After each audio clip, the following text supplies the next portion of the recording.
Zdravo svima, upravo sam preuzeo ovaj paket iz pošte ovdje kod nas u selu gdje živim. Ja sam se nadao da će kurirska služba da dostave pošiljku do kućne adrese, ali toga nije bilo, nije se desilo kako sam se nadao i ovako je dobro. Trenutno kod sebe imam pametni zvučnik koji radi sa Alexom, Echo Dot 5. generacije.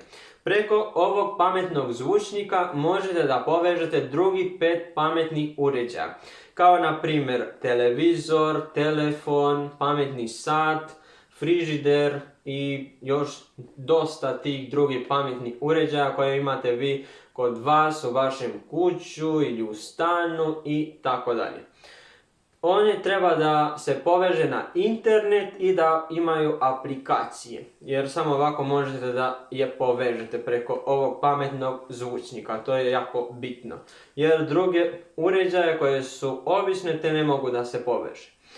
I ovako, ja sam uzeo plave boje, isto kao novi iPhone, novi telefon koji sam kupio da bude u tonu. Ja sam dosta gledao snimke na YouTubeu ili na TikToku, jer svi ove koje se bave sa društvene mreže imaju ovaj pametni zvučnik i onda meni je bilo jako interesantno pa sam htio ja da ga imam. I onda imam jako nešto zanimljivo da vam ispričam. Ogledao sam oko 8 filmova, kratkih horor sa Alexom, sa ovom pametnog zvučnika.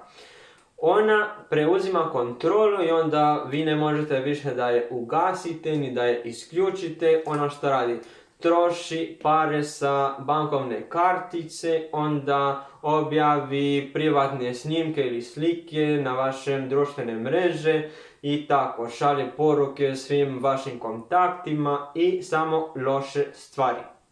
Ja se nadam da ovaj zvučnik neće tako nešto meni da uradi, jer tako nešto se dešava samo u filmovima.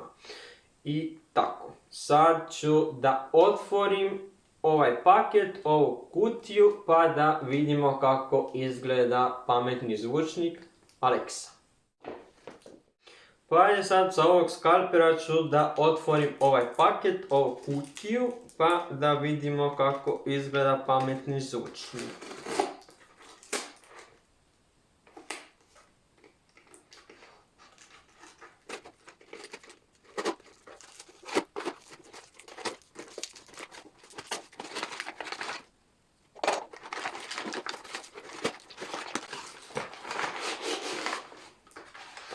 Jako dobro je upakovan.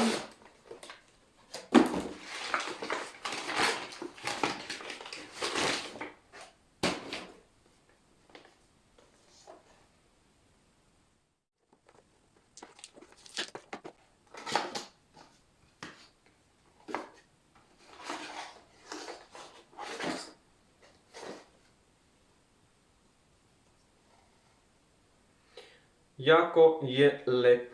Baš mi se sviđa. I to bi bilo sve za današnjem snimku. Nadam se da vam se sviđa moj novi plavi pametni zvučnik koji radi sa Alexom, sa Amazona i vidimo se jako brzo sa druge snimke.